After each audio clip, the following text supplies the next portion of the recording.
Abra sua Bíblia em Lucas, capítulo 13.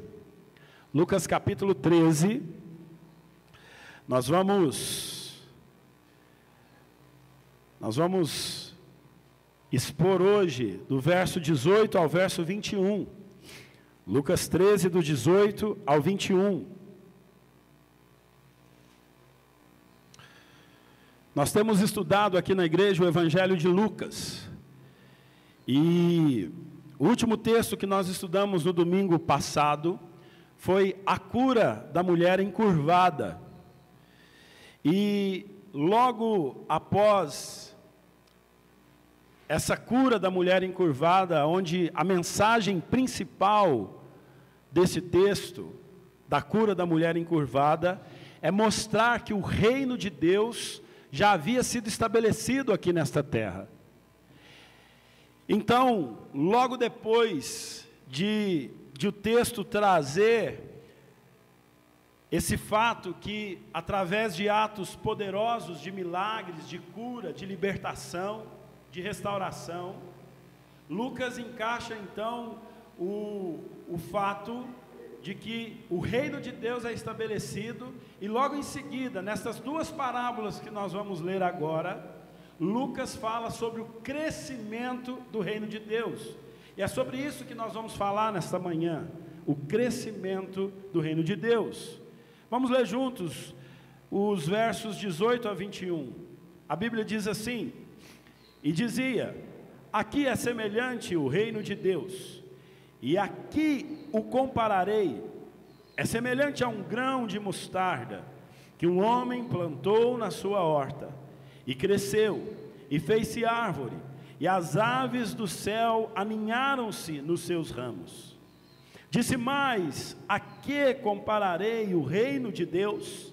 É semelhante ao fermento, que uma mulher tomou, e escondeu em 3 medidas de farinha, até ficar tudo levedado. Vamos orar mais uma vez. Deus, fala conosco por meio da Tua palavra. Tem misericórdia da minha vida, Senhor, porque sou miserável, pecador, como todos os homens desta terra, Deus. Mas Tu és santo, e o Senhor escolheu falar aos nossos corações por homens miseráveis como eu, Senhor, como nós que estamos aqui. Ó Deus, fale conosco através da Tua palavra, que a Tua palavra nessa manhã nos encontre, que o Senhor nos encontre e fale aos nossos corações, que o Senhor nos toque, que o Senhor nos visite, ó Deus, nesta manhã. Obrigado, ó Deus, pela Tua palavra, por esse culto, em nome de Jesus nós oramos, amém. O crescimento do reino de Deus. A parábola do grão de mostarda, ela nos mostra e aponta para como acontece o crescimento no reino de Deus, como o reino de Deus progride. A palavra de Deus nos mostra nesta parábola o crescimento externo da igreja, ou seja, aquele crescimento visível, aquilo que nós conseguimos ver. Nesta parábola do grão de mostarda, nós temos aí, quantos receberam um grão de mostarda nesta manhã? Então, vejam o tamanho deste grão, e eu vou pedir para os meninos aqui apagarem a luz e projetarem o que esse grão se torna depois de crescido. Esse grão que está na mão de vocês, saiu aqui, se tornará esta árvore frondosa daqui a uns anos. Estão conseguindo ver daí? E Jesus diz que numa árvore como essa, os passarinhos fazem os seus ninhos, né? Aqui daria para a gente plantar uma igreja debaixo da sombra desta árvore aqui, nos abrigarmos do calor. A parábola do grão de mostarda, obrigado pessoal, a parábola do grão de mostarda nos mostra que o crescimento do reino de Deus começa assim, o reino de Deus, ele começa de uma maneira insignificante. Quantos já perderam a semente aí? Vocês ainda estão com a semente na mão? Alguém perdeu? Ninguém perdeu? Parabéns. Mas vejam, essa semente parece ser insignificante, ela é quase que invisível. No entanto, o que é significante se torna essa árvore frondosa, grande, onde, segundo Jesus, nessa parábola, as aves fazem os seus ninhos. Jesus conta esta parábola para nos ensinar que é assim que as coisas de Deus funcionam. O reino de Deus, ele começa, aos olhos dos homens, aos olhos do mundo, como algo insignificante. O Senhor Jesus, ele nasceu numa manjedoura, ele não nasceu num berço de ouro, ele não nasceu num palácio, mas sim numa estrebaria, no estábulo. O Senhor Jesus não viveu no grande centro de Israel, em Jerusalém, ele era um homem de Nazaré, uma região que era renegada pelos israelenses, uma região periférica de Israel. Tanto é que um dos discípulos de Jesus, antes de se tornar discípulo de Jesus, pergunta: de Nazaré pode vir algo bom? O Senhor Jesus foi filho, foi criado por um carpinteiro aqui nesta terra. Os discípulos de Jesus eram homens simples, como eu, como vocês, pescadores, homens pecadores que ninguém acreditava, bandidos, cobradores de impostos, como Zaqueu, como Mateus, pessoas que diante da sociedade eram insignificantes, quase que talvez invisíveis. Mas o reino de Deus, ele começa com aquilo que parece ser insignificante. Por isso, a parábola do semeador nos ensina que nós não podemos desprezar os pequenos começos. Todo grande resultado é fruto de um pequeno começo. No versículo 19, Jesus diz: é semelhante a um grão de mostarda, que um homem plantou na sua horta, e cresceu e fez-se árvore, e as aves do céu aninharam-se nos seus ramos. O seu Nelson me perguntou se ele podia plantar esse grão. Pode plantar, mas o senhor está vendo que o espaço lá tem que ser grande, porque daqui a alguns anos, esse grãozinho, ele vai crescer abundantemente e se tornará uma árvore frondosa. Assim é a igreja, assim é o reino de Deus. No reino de Deus nada começa grande, no reino de Deus nada começa como que eu posso dizer, frondoso, belo como esta árvore. Então, a palavra de Deus nesta manhã está nos dizendo que nós somos chamados para iniciar os pequenos começos. Nós fomos chamados para fazer aquilo que as pessoas acham que é insignificante. Nós fomos chamados para plantar a igreja, pregar o evangelho, fazer pequenos grupos. O que é um pequeno grupo? Para você criar um pequeno grupo, você precisa de você e mais uma pessoa, já é um pequeno grupo, onde você vai discipular aquela pessoa, onde você vai pregar a palavra de Deus àquela pessoa. Nós precisamos plantar igrejas. Agora no acampamento, foi um rapaz pregar lá, o Cadu, ele é de Governador Valadares. Eu não me lembro agora, eu acho que Governador Valadares deve ter, segundo ele, 300 mil habitantes. Quem chuta aqui, quantas igrejas presbiterianas tem Governador Valadares? Quantas tem? Não, aí nem tanto, ainda. 28 igrejas numa cidade de 300 mil habitantes, fora as congregações. Então, meus irmãos, nós precisamos ter esse alvo aqui em Taboão da Serra. Nós queremos ter aqui em Taboão da Serra 80 igrejas, como Mozart disse. Nós precisamos abrir as nossas casas.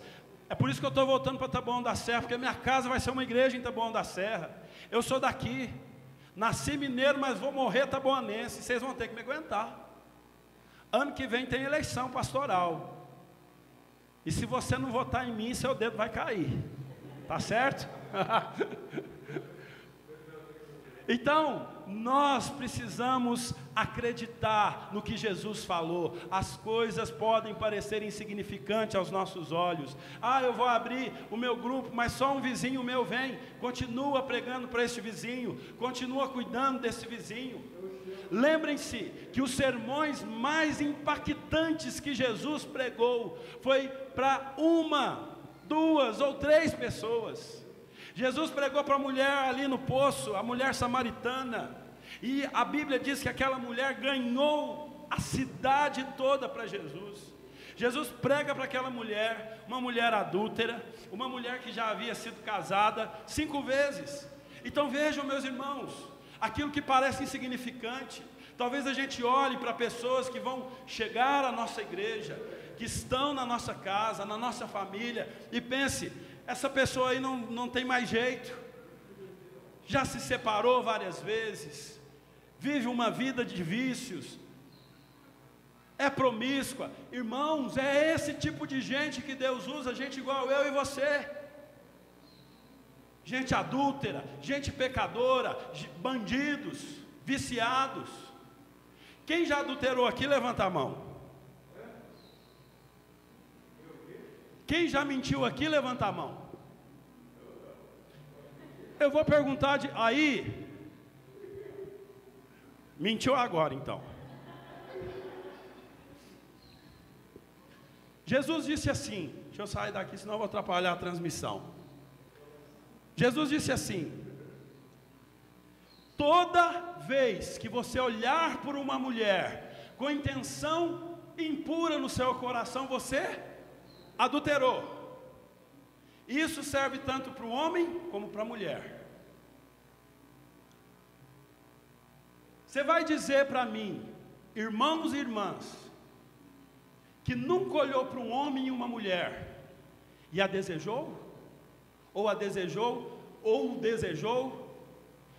Se você olhou para alguém e se sentiu atraído por aquela pessoa, e aquela pessoa ainda não era o seu marido ou a sua esposa, segundo Jesus, você já...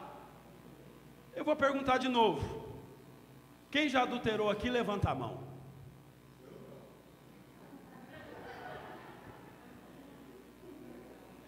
Deixa eu dizer para vocês, meus irmãos, é hora de nós termos coragens.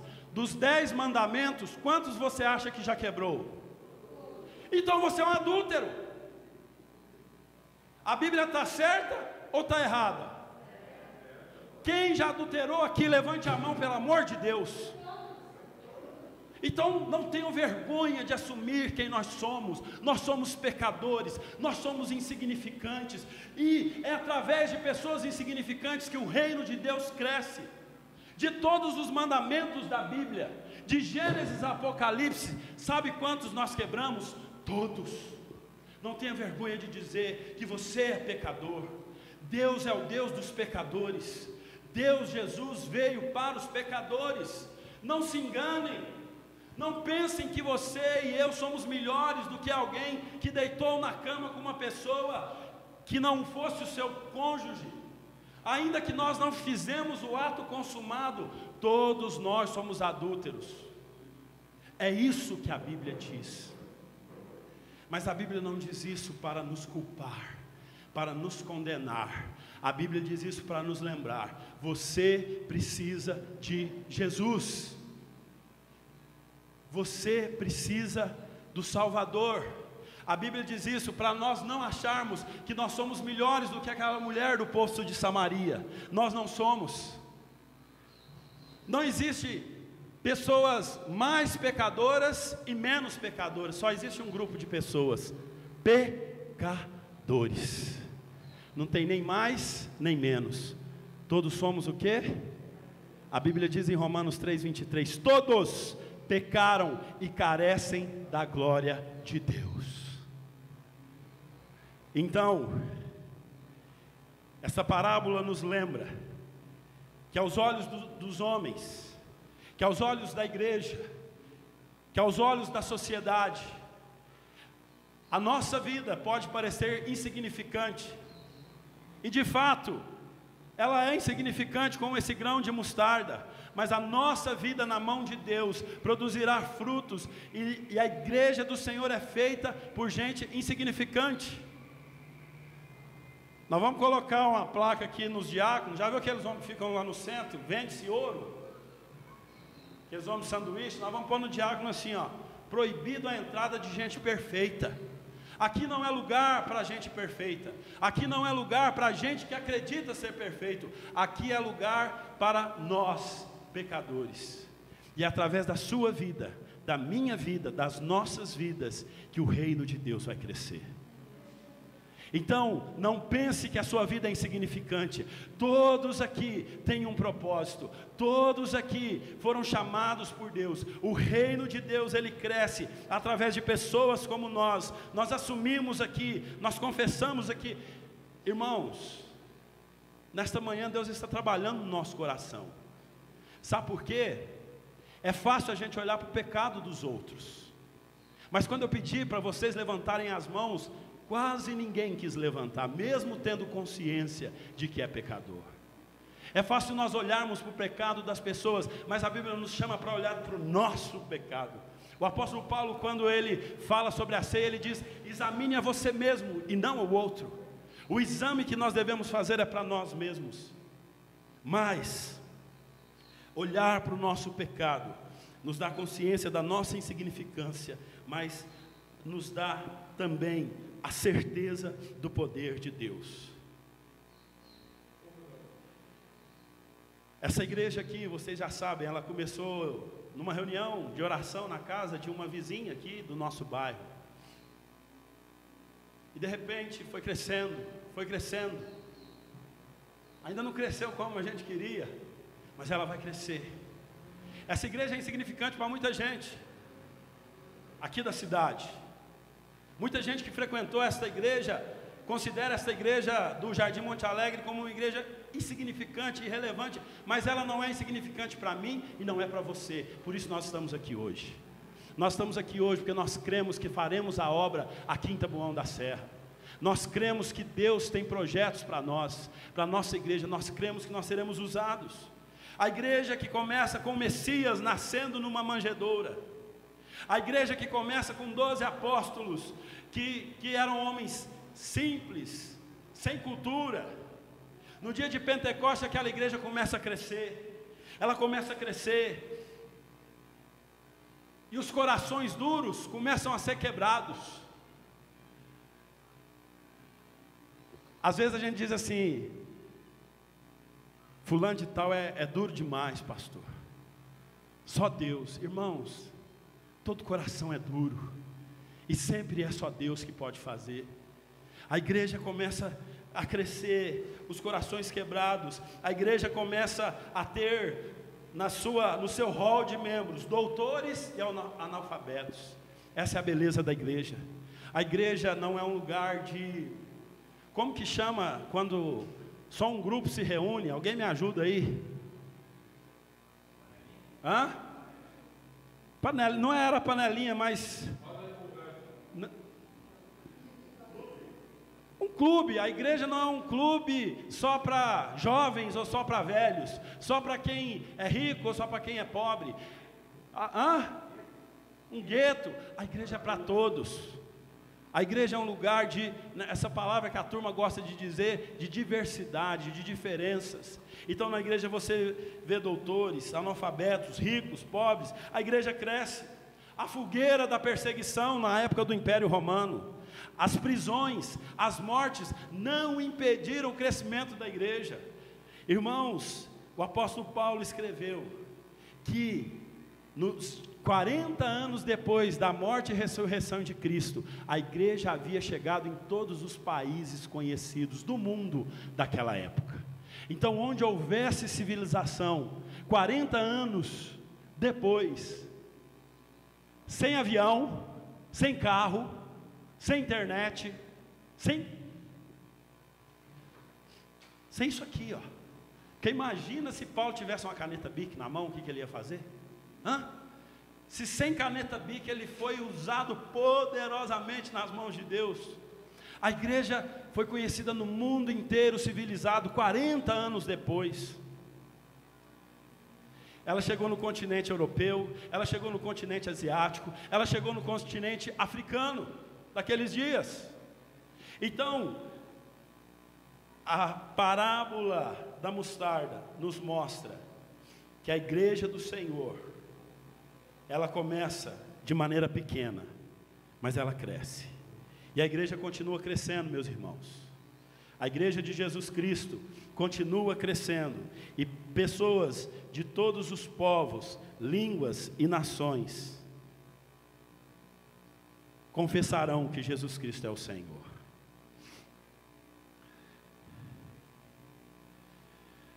Nós somos salvos para pertencer à igreja de Cristo.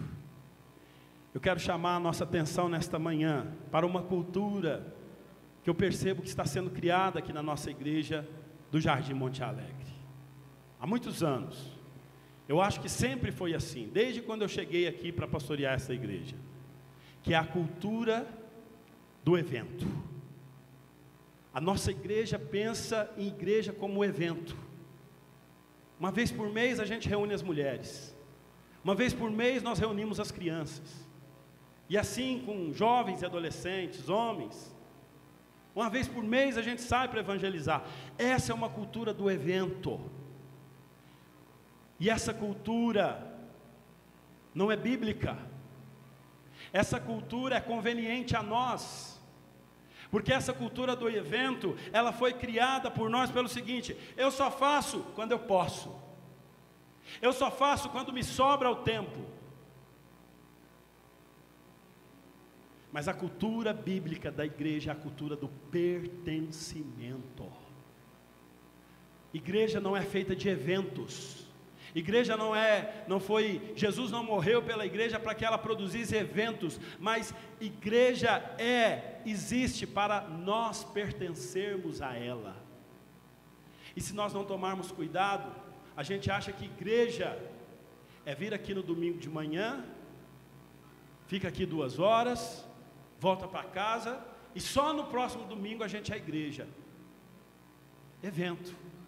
Mas a igreja é para nós pertencermos a ela. Em Atos, a Bíblia diz que eles se reuniam o quê? Diariamente. Eu gosto desse homem aqui, ó, porque tudo de Bíblia ele sabe. Vai ter um campeonato aí no 60 mais, eu falei, já pode entregar o troféu para ele, né? Diariamente. Me ajuda aí, enciclopédia. Se reuniam aonde? Escutou? Ele é bom, mas está ficando meio surdo. Se reuniam aonde? E nas casas e no templo. Essa é a cultura do pertencimento. E a igreja presbiteriana do Jardim Monte Alegre, para tristeza nossa, para vergonha nossa, criou uma cultura de eventos. Então, irmãos, eu sei que os tempos são difíceis nos nossos dias. E lá atrás, eram difíceis os tempos dos cristãos? Mais ou menos difíceis que o nosso? Então vamos criar vergonha na cara. Vamos nos arrepender, vamos abandonar essa cultura de eventos e entender que nós fomos chamados para pertencer à igreja, e dar um jeito, e dar uma solução, e viver diariamente a igreja, porque se nós queremos que a nossa igreja seja uma árvore frondosa, como essa que nós vimos aqui, nós não podemos ser uma igreja que pertence à cultura do pertencimento, não, do evento, mas sim do pertencimento. Precisamos nos reunir mais. Érica, nós precisamos trabalhar mais com as nossas crianças. Tamires, nós precisamos trabalhar mais com os nossos jovens. Ian, Pedro, Sueli, nós precisamos trabalhar mais com as nossas mulheres. Fátima, os nossos idosos. Davidson, nós como conselho precisamos trabalhar mais, meu irmão. Eu sei que nós já trabalhamos muito. Rodrigo, os diáconos, precisam se mexer mais. Nós não fomos chamados só para abrir e fechar a igreja. Nós fomos chamados para pertencer ao corpo de Cristo. A Bíblia diz que a igreja é o que é? Um corpo. Quem é o cabeça? Cristo, e nós somos os membros. Então, meus irmãos, nesta manhã, Jesus nos lembra: comece pequeno, abra sua casa. Se você for igual eu, só eu e minha esposa lá em casa, abra sua casa só para você e ela. É interessante, a Janaína, atendendo uma moça lá essa semana, a moça falou assim: Jana, vai lá em casa, você e seu marido, tem uma célula lá na nossa casa toda quinta-feira. Uma menina o que, Janaína? 20 anos, 25 mais ou menos, 27 anos. Eu fico envergonhado, porque a nossa igreja não tem um trabalho como esse. Irmãos, nós temos que corar de vergonha nesta manhã. Aí a Jana, como uma boa presbiteriana, falou assim: não, mas a gente trabalha, chega tarde em casa. Ela, não, começa às 8h30 da noite.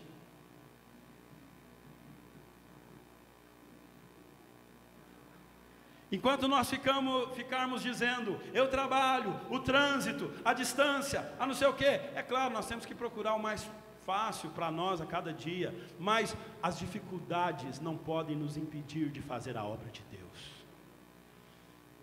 Então nós precisamos orar para mudar essa realidade. As nossas casas precisam estar abertas. Dá trabalho receber gente em casa, irmão, sim ou não? Entra lá com os pés sujos, e não sei o quê, e tal. Tem irmão que é tão invasivo que até a sua geladeira ele abre, né? Aí se for igual lá em casa, que os copos é tudo de requeijão, ele fala: ah, mas não tinha um copo mais bonito. Meu irmão, que é assim, é indiscreto. Você serve café, ele quer chá. É assim mesmo. Uma vez eu convidei uma irmã aqui da igreja para tomar um café lá em casa. Você acredita que ela levou, que ela ia comer, que ela ia beber? Eu falei assim: Janaína, o negócio aqui deve ser ruim demais. A gente faz o nosso melhor, a gente compra o que tem de melhor. Mas a irmã levou a manteiga que ela passou, ela levou o pão, a manteiga, o chá, tudo pronto. Tirou uma garrafa dentro da bolsa. Não, é que eu tenho umas restrições aqui. Então, meu irmão, não esquenta com isso, dá trabalho. Tem um custo, mas o resultado é grandioso, porque o resultado é salvação. Eu estou vendo esses jovens aqui, eu estou me lembrando de uma senhora chamada Joaninha na minha igreja. Joaninha, ela deve ter 1,50 m de altura. Esse negócio está sendo gravado, é bom nem postar, vai que ela assiste. Baixinha. Se eu não me engano, ela era merendeira ou faxineira numa escola lá da cidade. A Joaninha viu os jovens da igreja largados. Ela falou assim, falou com o pastor antes, é claro, e disse: pastor, eu quero trabalhar com os jovens e adolescentes da igreja. Eu vou dizer para vocês, meus irmãos, naquela época eu era um adolescente, e se não fosse a Joaninha, com a sua simplicidade, a Joaninha não fez curso de treinamento de jovens, como cuidar de jovens, como discipular jovens, mas naquela época, aquela mulher, junto com seu marido, foi quem cuidou de nós. E eu sou eternamente grato por pessoas como a Joaninha. Então vamos entender que talvez Deus está te chamando para começar algo pequeno, mas que vai impactar a vida de muitas pessoas. Vamos lutar contra essa cultura. Eu estou voltando para Taboão da Serra, vocês vão ter que me aguentar. Ou vai ou racha dessa vez. Nós vamos trabalhar aqui nessa igreja, de domingo a domingo. Tem uma turma aqui na igreja que tem uns 2 anos que eu estou prometendo visita para eles. Eu vou te visitar agora, viu, meu irmão? Prepara o café, que eu vou lá. tiver coxinha já é lucro. Irmãos, a segunda parábola nos fala do crescimento interior, do crescimento invisível, é aquele crescimento que nós não vemos. No versículo 20, o Senhor Jesus diz assim: aqui compararei o reino de Deus, é semelhante ao fermento que uma mulher tomou e escondeu em 3 medidas de farinha, até ficar tudo levedado. Eu não sei, o mundo está tão moderno, mas fazer uma pergunta aqui para as irmãs: é possível fazer um bolo sem fermento hoje em dia? Existe isso? Hã? Não precisa mais de fermento?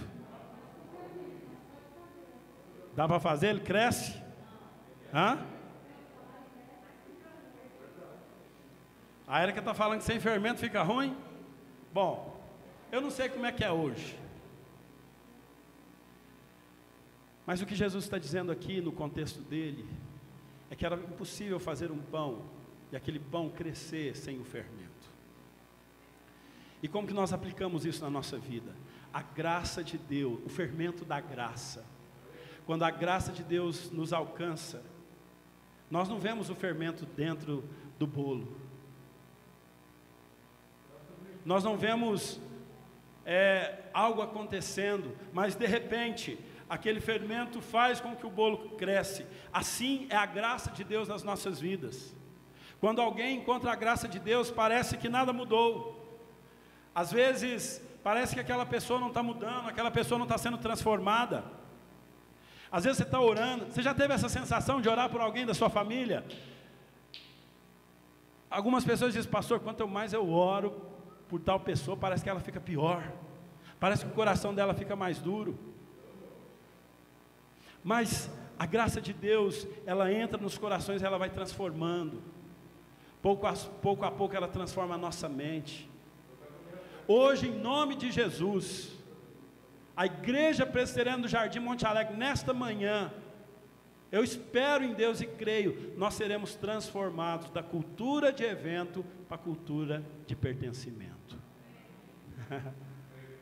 E pouco a pouco Deus vai trabalhando isso no nosso coração.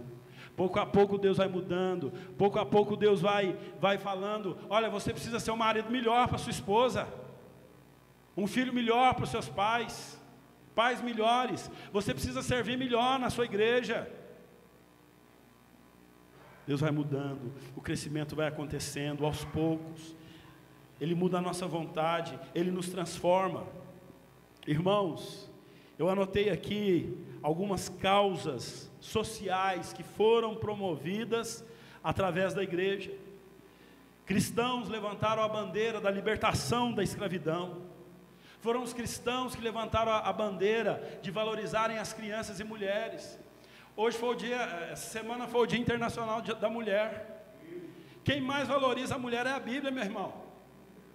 Se você acredita no seu professor de sociologia, lá da sua escola, que diz que a Bíblia é machista, ou você nunca leu a Bíblia, ou você é um tonto, com perdão da palavra.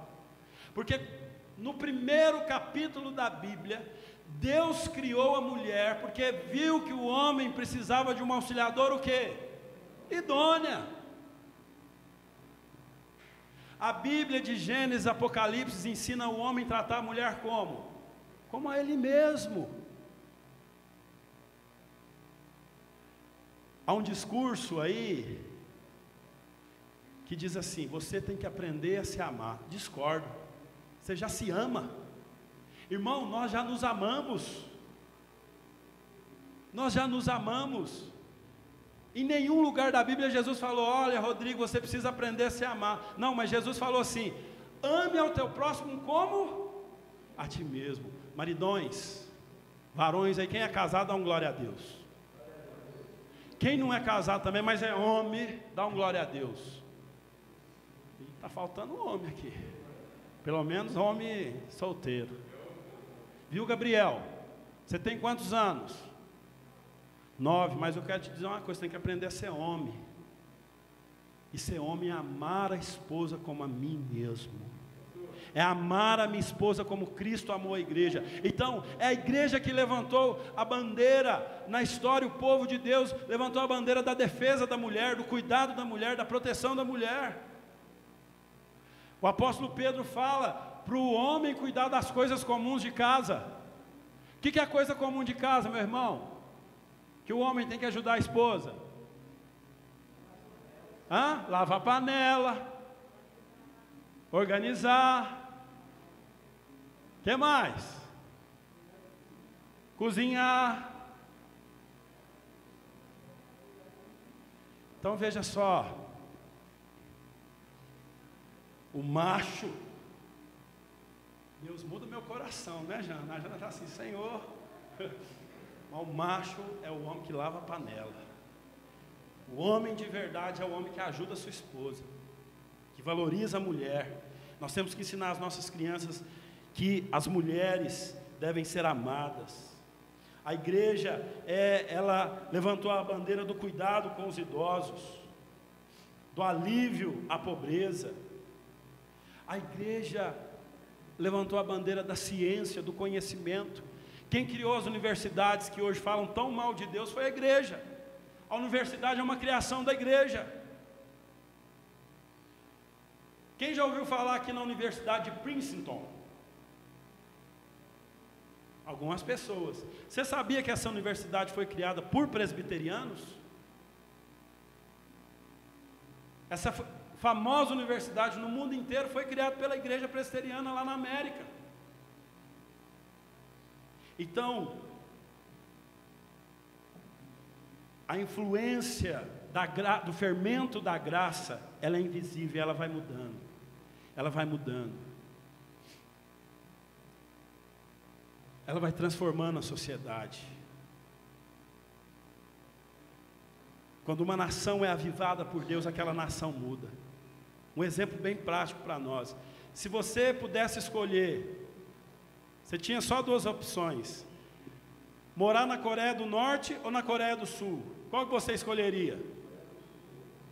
Quem tem um Samsung aí no bolso? Alguém? Ou um Samsung em casa? Alguém tem um Samsung? Quem tem um HB20 parado aí de fora? O Davidson tem.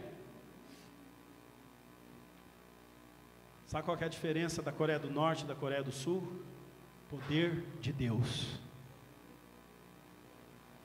Nos anos 50, 60, ou até depois disso, 70, a Coreia do Sul passou por um avivamento. Igrejas, as pessoas começaram a orar, buscar a Deus, depender de Deus. A Coreia do Sul, ela entendeu que igreja é pertencer, e esta igreja mudou uma nação inteira. Então vamos concluir. Eu quero concluir dizendo: primeiro, o reino de Deus começa de forma pequena, como a menor das sementes. Não despreze os pequenos começos, jamais. Segundo, o reino de Deus, no reino de Deus, Deus trabalha sem ser visto de forma, Ele trabalha de forma silenciosa, como o fermento age na massa. Não desista, viu? Às vezes parece que nada está acontecendo, mas Deus está trabalhando. Eu me lembro de irmãos aqui que eu tive a oportunidade de caminhar e discipular, que eu dizia: meu Deus, esse homem não vai dar em nada. Hoje ele é um grande não, porque não existe servos grandes, ele é um servo de Deus abençoado. Terceiro, no reino de Deus, Deus trabalha de dentro para fora, pois a massa não pode crescer a não ser que o fermento nela opere esse crescimento. Então, meus irmãos, a mudança que nós esperamos começa aqui, ó. É dentro de nós. Não deposite a sua confiança em político. A mudança não está neles, de esquerda, de direita. Há 4 anos atrás, nós depositamos uma esperança, talvez, em políticos, nós estamos vendo que eles são quase todos iguais. A mudança que o mundo precisa vem do alto, vem de dentro, vem do poder do Espírito Santo. E nós, como igreja, não podemos gastar a nossa energia. Não estou dizendo que nós devemos ser apolíticos, anárquicos, não é isso. Mas eu digo assim, não põe a faca nos dentes para falar de um político, porque você está perdendo seu tempo. Se você quer pôr a faca nos dentes, sangue nos olhos, como diz a turma, tenha sangue nos olhos por Jesus Cristo, porque esse é o único que pode mudar de verdade. Diferente dos políticos, ele não deu a sua vida por interesse próprio, ele não serve por interesse próprio, mas ele deu a sua vida por amor. Então, a mudança vem de Deus, o crescimento vem dele, começa de dentro para fora. Por último, não nos esqueçamos, a massa não pode crescer sem quem? Sem o? Nós não podemos fazer nada sem Jesus. Você pode querer abrir grupo na sua casa, pregar o evangelho, evangelizar, trabalhar igual um condenado, mas Jesus disse, sem mim nada podeis fazer. O poder vem de Jesus, nós precisamos de Cristo. O poder não está no pregador que ocupa esse púlpito, o poder não está nas pessoas que assentam nesta igreja, o poder não está nas pessoas, nos ministérios, mas o poder está em Jesus. Então dobre os seus joelhos e vamos orar. Se você puder ajoelhar e quiser, faça isso. Se não, ore sentado, ore em pé, ore do jeito que você achar melhor, mas ore para que no nosso coração nós aprendamos a valorizar os pequenos começos. Ore contra essa cultura de evento que foi criada na nossa igreja. Gente, nós precisamos trabalhar de domingo a domingo. O diabo não para, o reino de Deus também não para. Somos nós que estamos parados. Jesus disse, meu Pai trabalha até agora, eu também trabalho.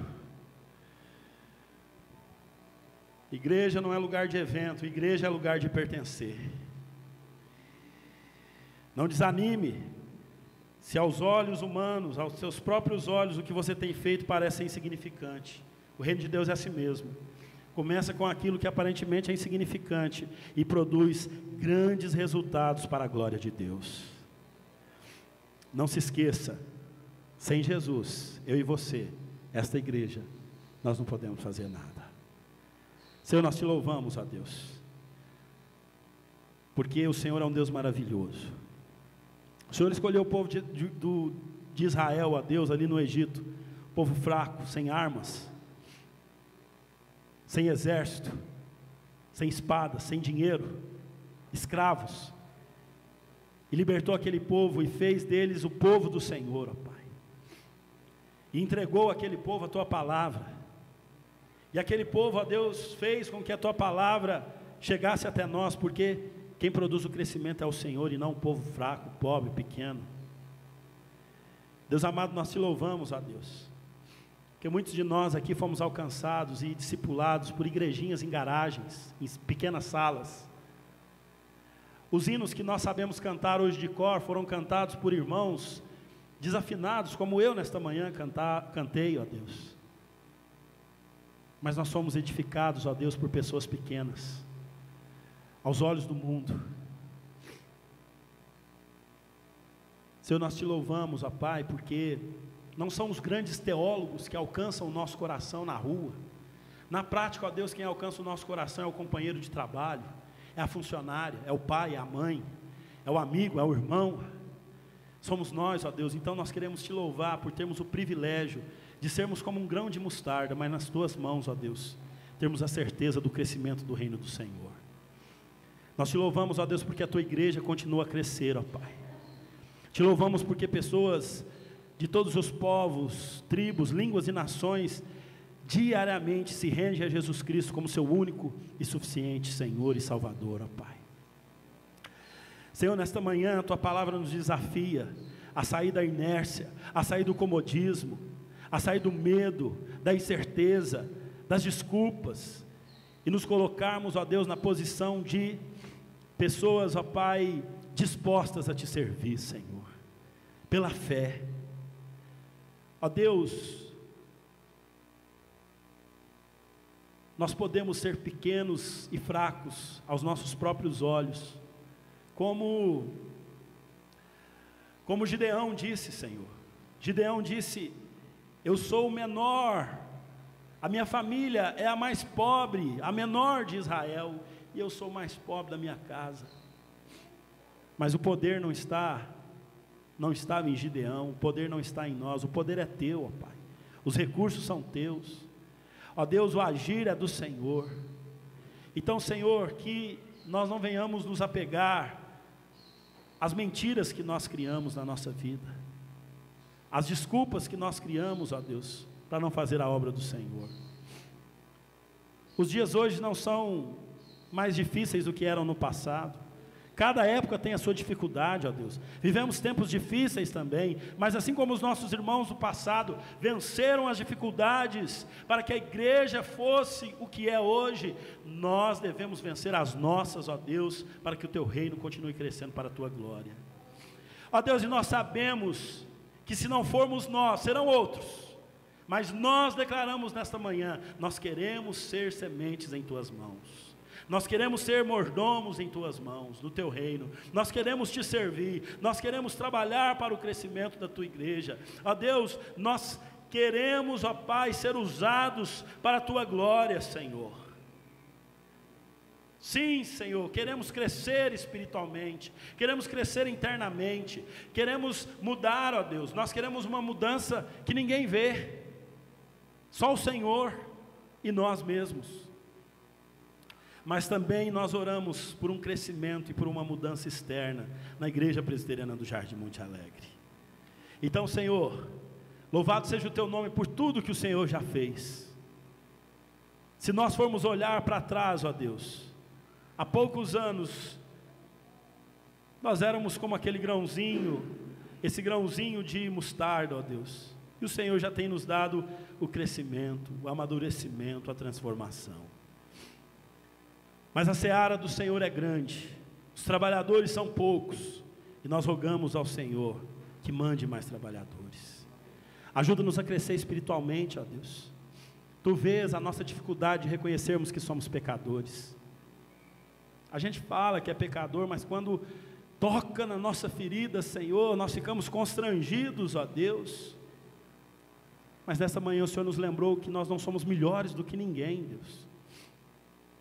Que nós somos todos iguais, somos todos pecadores, ó Pai.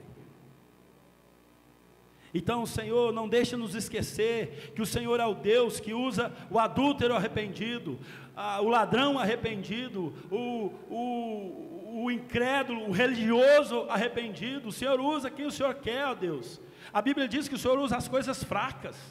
Não deixe a gente esquecer que a gente é fraco, Deus. Não deixe a gente esquecer que nós somos os loucos deste mundo, Pai. Porque com o passar do tempo a gente começa a achar que é forte. Com o passar do tempo, ó Deus, a gente se afasta de Ti e começa a achar que é sábio, ó Deus. Não, nós somos os loucos e os fracos deste mundo, Senhor. E através de gente como a gente, que a igreja vai crescer. E que essa igreja esteja aberta para gente como a gente. É a nossa oração, em nome de Jesus. Amém. Irmãos, vamos ter aí 5 minutos para você tomar uma água. Desculpa aí, me empolguei nessa manhã. Vai com Deus, Johnny. Ir ao banheiro e depois a gente começa a nossa escola dominical.